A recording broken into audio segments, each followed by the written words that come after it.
देश व प्रदेश में महंगाई बेरोजगारी चरम पर है, लेकिन जो यमामा सत्ता के नशे में चूर है, प्रदेश को लूट और झूठ के अंधकार में धकेल दिया है। अब वोट की चोट का समय आ गया है। ये बात आज शिमला में कांग्रेस महासचिव रणदीप सुरजेवाला ने कही। सुरजेवाला ने शिमला में प्रेस कॉन्फ्रेंस के दौरान कहा कि आज महंगाई से लोगों का जीना दुश्वार हो गया है। रसोई गैस की कीमत 400 से 1150 रुपये हो गई है। तेल 85 से 190 रुपये हो गया। दाल, आटा, चीनी, चावल की कीमतों में बेतहाशा बढ़ोतरी हुई है। उन्होंने कहा कि सरकारी आंकड़ों के मुताबिक ही प्रदेश में 8,82,000 युवाओं के पास कोई रोजगार नहीं है। मोदी के 2 करोड़ रोजगार हर साल देने के वादे की तरह जयराम ठाकुर सरकार के वादे भी जुमले साबित हुए। उन्होंने कहा कि गुरु और चेला मोदी और जयराम एक से बड़े एक जुमलेबाज निकले। नौकरी देने के बजाय भाजपाई भ्रष्टाचार के चलते मिलने वाली नौकरी भी छिन गई। हिमाचल में पुलिस भर्ती, पेपर लीक घोटाला, शिक्षक प्रोफेसर भर्ती घोटाला ने प्रदेश के युवाओं के दिलों पर गहरे घाव दिए हैं। मोदी सरकार ने इंडिया ऑन सेल का फट्टा लगा दिया है। मोदी सरकार ने 27,000 किलोमीटर राष्ट्रीय राजमार्ग बेचे, बिजली कारखाने, 25 सरकारी हवाई अड्डे और बंदरगाह बेच दिए। आज 8 नवंबर 2022 को नोटबंदी की 6ठी बरसी है। मोदी ने कहा था कि नोटबंदी के 50 दिन बाद अगर गलती मिल जाए तो जनता सजा दे। ये सबसे मूर्खतापूर्ण फैसला था। वोट की चोट से भाजपा को सजा देने का वक्त आ गया है। सुरजेवाला ने कहा कि राहुल गांधी से बीजेपी डरती क्यों है। रविशंकर को गंभीरता से लेने की जरूरत नहीं है। उन्हें बीजेपी भी गंभीरता से नहीं लेती है। राहुल गांधी से बीजेपी घबराई हुई है। राहुल भारत जोड़ो यात्रा कर रहे हैं, जिससे बीजेपी बौखला गई है। भाजपा ने फट्टा लगा रखा है, साइन बोर्ड लगा रखा है, देश की संपत्ति बेचो और लूटो, इंडिया ऑन सेल। यह है भाजपा की सच्चाई। मैं इसके लिए वो जुमलेबाज जी कल दोबारा आने वाले, जो अपने आप को हिमाचल से जुड़ाव की बात करते, उन जुमलेबाज जी के बारे में और भाजपा के बारे में पांच लाइन के तथ्य आपके सामने रखूंगा। मोदी सरकार ने 7 साल में बैंकों में 5,35,000 करोड़ का बैंक फ्रॉड हुआ। यह पैसा किसका है? यह पैसा हिमाचल और देश की जनता का है। यह सरकार ने संसद में जवाब दिया है। बैंकों में 5,35,000 करोड़ का बैंक फ्रॉड हुआ। पिछले 8 सालों में मोदी सरकार ने 10,80,000 करोड़ बैंक का पैसा बट्टे खाते में डाल दिया। 5,35,000 अलग है, ये इसके अलावा है। ये संसद में दिया गया सरकार का जवाब है। पिछले 8 सालों में 10,80,000 करोड़ बैंकों का पैसा बट्टे खाते में डाल दिया। किसका पैसा है? यह लाहौल स्पीति हो या कांगड़ा हो या मंडी हो या कोई और हिस्सा हो, गरीब आदमी जो एक एक पैसा बैंक में जमा करवाता है, ये वो पैसा है। 8 साल में 80 लाख करोड़ विदेशों से काला धन तो आया नहीं, उल्टा 33 बैंक फ्रॉड करने वाले लोग, और उनमें भी कई, अधिकतर का नाम मोदी है, मुझे नहीं पता क्या सहयोग है या प्रयोग है। ललित मोदी, नीरव मोदी, मेहुल मोदी चौकसी, चेतन संदेशरा, जतिन मेहता, 33 लोग लाखों करोड़ हिंदुस्तान के बैंकों के लूटकर पिछले 8 साल में विदेश भगा दिए, एक भी वापस नहीं आया। झूठ पत्र में लटकाने और भटकाने की बात ही होंगी। भाजपा ने एक झूठ पत्र जारी किया। उनसे ये तो पूछिए, और मेरे साथियों ने तो पूछा, हिमाचल के जो मेरे पत्रकार मित्र हैं, कि भैया 2017 वाला क्या था? 2017 से 2022 तक कुछ किया नहीं। एक भाजपा के वरिष्ठ नेता हैं उत्तर प्रदेश के, उन्होंने भाजपा के बारे में उनसे पूछा गया एक बार, आप जानते भी हैं, आदरणीय जोशी जी। उन्होंने कहा कि इन्होंने क्या किया? बोले भैया कॉपी में कुछ लिखा हो तो बताऊं। तो क्योंकि पिछली कॉपी में फेल हो गए, 5% नंबर नहीं आए, 100 में से 5 नंबर आए नहीं, इसलिए नई कॉपी लेके लिखने की कोशिश कर रहे हैं। तो इसलिए ये लटकाने और झटकाने वाला झूठ पत्र है। इसे हिमाचल के लोगों ने तो खारिज कर दिया। पत्रकार मित्र भी जितना जल्दी इसे इग्नोर करेंगे उतना ही हिमाचल के हक में होगा। अगला सवाल सर।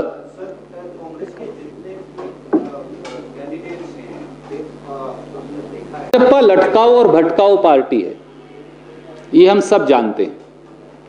वो लटकाएंगे, भटकाएंगे, पर्दा डालेंगे और ध्यान गरीबी, बेरोजगारी, महंगाई, भ्रष्टाचार, लूट और झूठ से परे कर हिंदू मुसलमान अब यहां तो वो भी नहीं कर सकते, क्योंकि हमारे माइनॉरिटीज के भाइयों की संख्या, वो हमारे सिख भाई हों, आज गुरुपुरब का दिन है, आज प्रकाश दिवस है, उसकी भी मैं शुभकामनाएं देता हूं। पर क्योंकि माइनॉरिटीज की संख्या बहुत कम है तो यहां वो धर्मांधता भी नहीं फैला पा रहे। अंधकार के बाद हमेशा उजाला होता है और हमारा ये मानना है कि लटकाने और भटकाने की राजनीति के दिन अब खत्म हो गए और अब नया सवेरा होगा और उस नए सवेरे में भाजपा की झूठ और हमारी गारंटियों की सच्चाई साफ नजर आएगी। इधर न्यूज़ 8 राहुल गांधी जी, कांग्रेस की सरकार का जब गठन होगा हिमाचल के लोगों के आशीर्वाद से, उसमें शिरकत भी करेंगे, अपना सहयोग, आशीर्वाद और मार्गदर्शन भी देंगे। भारतीय जनता पार्टी को राहुल गांधी से इतना डर क्यों लगता है? मेरा उनसे काउंटर सवाल है, आप जैसे वरिष्ठ पत्रकारों के माध्यम से, भाजपा राहुल गांधी से इतनी खौफ क्यों खाए है? भाजपा राहुल गांधी जी से इतना डरती क्यों है? वो सीधा है, उन्हें राहुल गांधी जी के साये से भी डर क्यों लगता है, नाम से भी क्यों डर लगता है? कारण बड़ा सीधा है कि जिस व्यक्ति ने वो सारे मुद्दे जो यहां ज्वलंत हैं, जो व्यक्ति 3570 किलोमीटर की यात्रा कर रहा है एक देश में नई अलख जगाने को, कमर तोड़ महंगाई, दिल दहलाने वाली बेरोजगारी, चौतरफा भ्रष्टाचार, अंधकार में भेज देने वाले भविष्य के सूत्रधारों के खिलाफ और नफरत फैलाने वाले लोगों के खिलाफ, उसकी गूंज क्या आपको हिमाचल के चुनाव में नजर नहीं आती? The very fact that BJP is feeling so jittery and scared of Shri Rahul Gandhi's name proves the point that I was making to you a little while ago. केवल यह तथ्य कि भाजपा घबराई हुई, बौखलाई हुई है उन सारे मुद्दों से जो राहुल गांधी उठा रहे हैं, जिसकी गूंज आपको हिमाचल के चुनाव में कोने कोने, घर घर में नजर आ रही है, यह दर्शाता है राहुल गांधी जी की सच्चाई को। और उस आवाज की गूंज, उस लगन और मेहनत की गूंज हिमाचल के चुनाव में आपको नजर आ रही है। एक सेकेंड, शब्दों में अब सजा देने का समय आ गया है। कल तक का जवाब भी देना, 9 नवंबर तक सुप्रीम कोर्ट में। इसलिए अब समय आ गया है कि जनता बेरोजगारी, महंगाई और लूट और झूठ का प्रतिबिंब बनी जयराम ठाकुर सरकार और भाजपा को सबक सिखाए। वक्त आ गया है कि हिंदुस्तान में एक नया इतिहास लिखा जाए और वो देवभूमि की धरा से लिखा जाए, परिवर्तन की परंपरा को निभाने का। और 12 नवंबर को कांग्रेस की गारंटी उन्हें अपनाएं और हम आपके माध्यम से हिमाचल के लोगों को कहेंगे कि वो जयराम ठाकुर सरकार को यहां से चलता कर अपना कर्तव्य निभाएं। इससे पहले कि आप प्रश्न लें, मैं आपके सब प्रश्न लूंगा। उल्टा लाखों करोड़ की 26 सरकारी उपक्रम बेच दिए, और ये केवल मुंह ज़बानी नहीं कह रहा, मैं उसकी लिस्ट आपको भेज रहा हूं। उसकी एक पूरी लिस्ट है, मैंने दे दी, जो बेच दिए, ये मैं आपको साथ साथ भेज रहा हूं। पिछले 8 सालों में भारतीय जनता पार्टी ने अंतरिक्ष, जमीन और पाताल में देश की सारी संपत्ति बेच डाली, लाखों करोड़ की। और मैं आपको उनमें से कुछ पढ़कर बताऊंगा। 27,000 किलोमीटर सरकारी राष्ट्रीय राजमार्ग की बोली लगा रखी है, बेच देंगे अभी। 27,000 किलोमीटर सरकारी राष्ट्रीय राजमार्ग, 6,000 मेगावाट के बिजली कारखाने भाजपा बेच रही है और 28,000 किलोमीटर की सरकारी बिजली की लाइनें बेच रही है। 8,000 किलोमीटर सरकारी गैस पाइपलाइन बेच रही है। 210 लाख मीट्रिक टन, चौंकिए मत, 210 लाख मीट्रिक टन सरकारी अनाज के भंडार जो गोदाम है उनको बेच रहे हैं। 2,86,000 किलोमीटर सरकारी दूर संचार फाइबर को भाजपा बेच रही है और 15,000 टेलीफोन सरकारी टावर जो हैं उन्हें भी बेच रही है। 25 सरकारी हवाई अड्डों को बेच रही है या बेच दिए हैं, और एक औद्योगिक समूह है गुजरात का, उसको बेचे जाते हैं, आपने देखा भी है, या बेच रहे, बोली लगा दी है। 9 सरकारी बंदरगाह बेच रही है। 761 सरकारी खनिज माइन ब्लॉक बेच रही है। 2 सरकारी राष्ट्रीय स्टेडियम बेच रही है। 1,52,000 करोड़ की रेलवे की संपत्ति बेच रही है। इंडिया ऑन सेल का फट्टा बीजेपी ने लगा दिया है। जो व्यक्ति मां बाप की बनाई हुई संपत्ति को बेचे उसे कपूत या नालायक हिमाचल और हरियाणा में कहते हैं।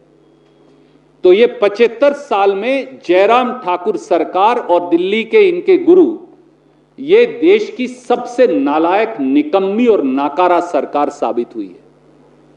और दोस्तों, आज नोटबंदी की 6ठी बरसी है। 8 नवंबर 2016 को इस देश के प्रधानमंत्री ने कहा था कि 50 दिन में अगर कैश इन सर्कुलेशन ना खत्म हो, फर्जी नोट ना खत्म हो, नक्सलवाद और उग्रवाद ना खत्म हो, तो जिस चौराहे पर चाहे मुझे सजा दे देना। आज 8 साल बाद नोटबंदी की 6ठी बरसी पर, 6 साल बाद नोटबंदी की 6ठी बरसी पर वोट की चोट से हिमाचल में भाजपा को सजा देने का समय आ गया है। क्योंकि 8 नवंबर 2016 को कैश इन सर्कुलेशन था 17,97,000 करोड़। आज कैश इन सर्कुलेशन है 30,88,000 करोड़। तो कैश इन सर्कुलेशन तो लगभग दुगना हो गया। फर्जी नोट खत्म होने की बजाय पिछले साल के मुकाबले में 500 रुपए के फर्जी नोट 102% बढ़ गए और 2,000 रुपए के फर्जी नोट 50% बढ़ गए। ना नक्सलवाद खत्म हुआ, ना उग्रवाद खत्म हुआ। हां, आपको, मुझे, इस देश के साधारण व्यक्ति को और इस देश की अर्थव्यवस्था को सालाना 2 लाख करोड़ का नुकसान जरूर हो गया, जिसकी भरपाई नहीं हो पा रही। तो बेरोजगारी की आग में झोंका, उसे लोग क्यों दे मौका, यह जयराम ठाकुर जी से सवाल पूछा जा रहा है। देश में बेरोजगारी 45 साल में सबसे अधिक है। यह मैं नहीं कह रहा, आपके चैनल और अखबार हर रोज लिखते। पर CMIE की, centre for monitoring of Indian economy की लेटेस्ट जो रिपोर्ट आई है, उसके पहले सफे पर जरूर 9% बेरोजगारी हिमाचल में दिखती है। पर आप उसके अगले अगर पहलू देखें, मेरे साथी अभय दुबे जी यहां हैं, उन्होंने और मैंने बैठकर वो सारे आंकड़े देखे तो बड़े चौंकाने वाले हैं। हिमाचल में 15 से 19 साल के युवाओं में बेरोजगारी की दर है 95%। ये आंकड़ा है मई से अगस्त तक का, 95%। कोई प्रांत शायद हिंदुस्तान में नहीं है जहां 15 से 19 साल के युवाओं में 95% बेरोजगारी हो। ये हम नहीं कह रहे, ये CMI की रिपोर्ट कह रही है। 20 से 24 साल के नौजवानों में हिमाचल में बेरोजगारी है 62%। 25 से 29 साल के नौजवानों में बेरोजगारी है 26% और 30 से 34 में है लगभग 14%। आप मुझे बताइए, जिस प्रांत में 15 साल से 29 साल के नौजवान को रोजगार ना मिले, जहां 63,000 सरकारी नौकरियां खाली हों, जहां अखबार और टेलीविजन के मुताबिक जो हमारे स्थानीय अखबार है वो ये कहते हों कि 40 से 45% नौकरियां खाली पड़ी हैं सरकार की, उस प्रांत के नौजवान क्या करेंगे? उनका भविष्य अंधकार में ना हो तो क्या हो? और गुरु और चेला, मोदी जी और जयराम जी दोनों एक से एक बड़े जुमलेबाज निकले। वो तो कहते थे 2 करोड़ रोजगार हर साल दूंगा, 16 करोड़ रोजगार देने थे, 4.5 करोड़ रोजगार केंद्रीय सरकार ने खत्म कर दिए। और जयराम ठाकुर यानी उनके चेले ने क्या किया? याद करिए, सरकारी आंकड़े कहते हैं कि हिमाचल में 8,82,000 पंजीकृत बेरोजगार नौजवान हैं। लगभग 9 लाख जिस छोटे से प्रांत में बेरोजगार नौजवान रोजगार के लिए रजिस्टर करें, वो प्रांत कैसे चलेगा? 2017 में भाजपा ने कहा था कि हर गांव में बीपीओ लगाएंगे। 5 साल बाद एक गांव में भी बीपीओ नहीं लगा, तो रोजगार कहां से आएगा? उन्होंने 2017 में कहा था कि रोजगार को बढ़ावा देने के लिए हर साल 50,000 नौजवानों को अंग्रेजी की शिक्षा देंगे। परंतु 5 साल में 2.5 लाख को देनी थी, एक को भी नहीं मिली। यह कहा था शिमला, धर्मशाला, हमीरपुर, चंडीगढ़, वहां छात्रावास खोलेंगे। क्या कोई छात्रावास खुला? नहीं। क्योंकि मैं स्वयं एक किसान हूं, उनकी अनेकों वस्तुओं पर समेत सेब की ट्रे से लेकर सेब के कार्टन तक 18% तक जीएसटी लगाकर किसान की, सेब उत्पादकों की, फल सब्जी उत्पादकों की कमर तोड़ दी। और दूसरी तरफ दूध, पनीर, ब्रेड, साबुन, पैकेट बंद दाल, चाय, आटा, दही, लस्सी, फ्रिज, किसी चीज को देख लीजिए, सब पर बच्चों की पेंसिल, अस्पताल का बेड, बीमा 5% से अधिक तक जीएसटी लगाकर उसमें भी लोगों की जेब से पैसा लूटा जा रहा है। इसलिए भाजपा की हार में ही महंगाई पर जीत है। दूसरा पहलू है बेरोजगारी। जिस निर्मित महंगाई ने छीनी जनता की आय, और अब हिमाचल करेगा जयराम सरकार को गुड बाय। हिमाचल प्रदेश में हर घर महंगाई और घर घर महंगाई, उसका घनघोर अंधेरा फैला हुआ है। सच्चाई यह है कि घर की बचत न के बराबर है, आय कम हो गई, खर्चा कई गुना बढ़ गया। गरीब, नौकरी पेशा, साधारण व्यक्ति, उन सबको अब अपने रसोई के खाने के खर्च में भी कटौती करनी पड़ रही है। इसके लिए एक चार्ट मैं आपको भेज रहा हूं जो दर्शाता है कि किस प्रकार से आज हिमाचल के लोग दर दर की ठोकरें खाने को मजबूर हैं।